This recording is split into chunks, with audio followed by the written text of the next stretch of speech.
செய்தியை பார்க்கிறோம்.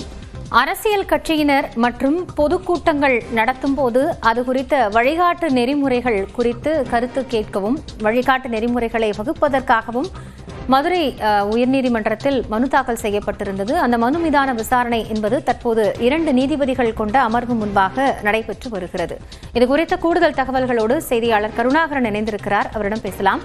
கருணாகரன், இப்போ இந்த மனுக்கள் மூலமாக இந்த கட்சி கூட்டங்களுக்கான ஒரு வழிகாட்டு நெறிமுறைகள் வகுக்கப்படும் அப்படின்னு பார்க்கலாமா? இந்த வழக்கினுடைய விவரம் என்ன, விசாரணை விவரங்கள்?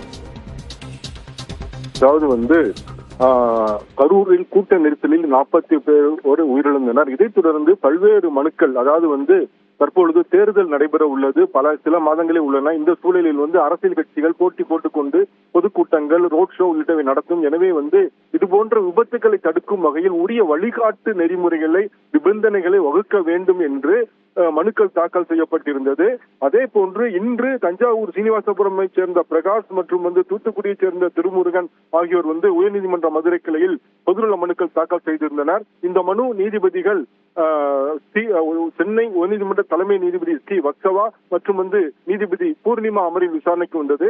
அப்பொழுது இருதரப்பு வாதங்களும் கேட்டிருந்த தலைமை நீதிபதி என்ன உத்தரவு போட்டாங்கன்னா, நேற்று உச்ச நீதிமன்றத்தில் இது தொடர்பான வழக்கு விசாரணைக்கு வந்தது. அப்பொழுது அவர்கள் கூறுகையில் இது போன்ற வழிகாட்டு நெறிமுறைகளை வகுக்க வேண்டிய மனுக்கள் தனி நீதிபதியிடம் விசாரிக்கப்பட்டு வருகிறது. அவ்வாறு விசாரிக்கப்பட வேண்டிய அவசியம் இல்லை.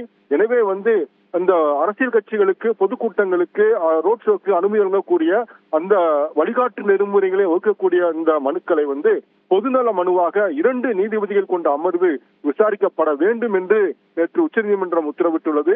அதன் அடிப்படையில் விரைவில் 2 நீதிபதிகள் கொண்ட அமர்வு அமைக்கப்படும். அதுவரை இது போன்ற மனுக்கள் அனைத்தும் சென்னை உயர்நீதிமன்ற பதிவாளருக்கு அனுப்பி வைக்கப்படும். 2 நீதிமன்ற நீதிபதிகள் அமர்வு அமைக்கப்பட்ட பிறகு அனைத்து மனுக்களும் ஒன்றாக சேர்த்து விசாரிக்கப்பட்டு உரிய உத்தரவு பிறப்பிக்கப்படும் என்று உத்தரவிட்டனர். நன்றி கருணாகரன் விவரங்களுக்காக.